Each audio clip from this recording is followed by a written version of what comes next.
Working great.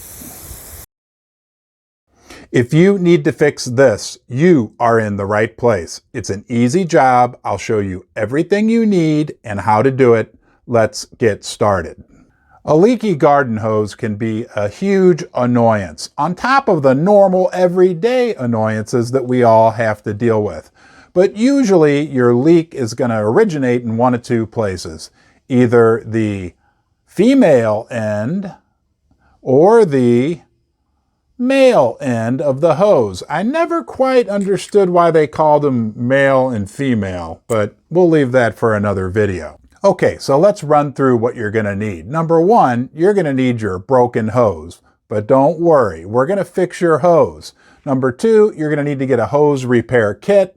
I got these on Amazon, but they sell them at all of the hardware stores. You're going to want to make sure, 95% of garden hoses are 5/8 says on there somewhere, 5/8 inch. Get a repair kit for a 5/8 inch hose. You're going to need some tools. This is called a screwdriver, standard, and you're going to need something to cut your hose with. But I'll caution you, be careful when you're cutting your hose. We all like to have as long of a hose as possible, so you want to cut off just what you need. And most wives like a longer hose, so you don't want to get your wife angry with you. Hey, and I forgot to tell you about this. This is a hose clamp.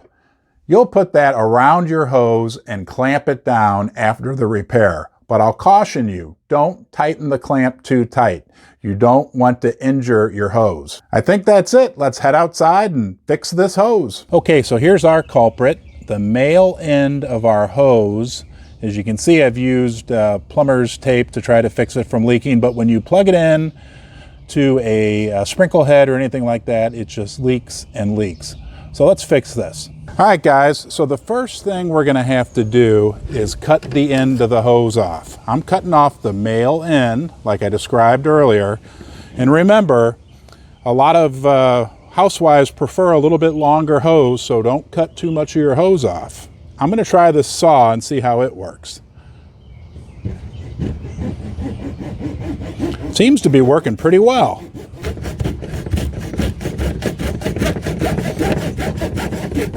Oh, this is work.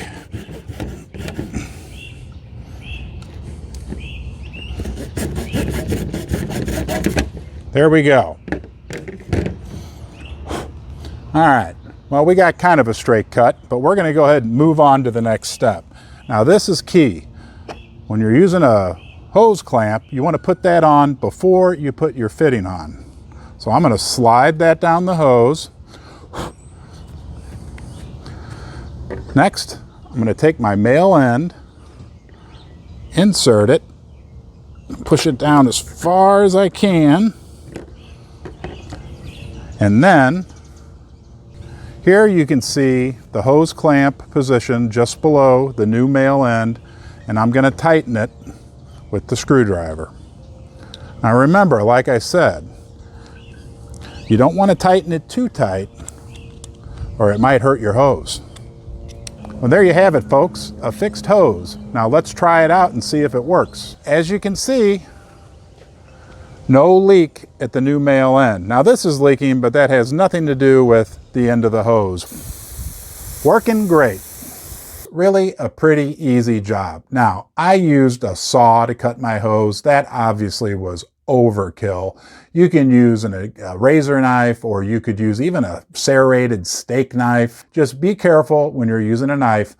Don't cut off too much of your hose, and remember, put the clamp onto the hose before you put your new male or female fitting into the end. I'm glad you decided to spend some time with me here at HowToRon. If you'd like to subscribe to my channel, you could do that. It'd be very helpful. And of course, if you give my video a thumbs up, that would be greatly appreciated. Thanks for watching, and hey, I'll see you soon.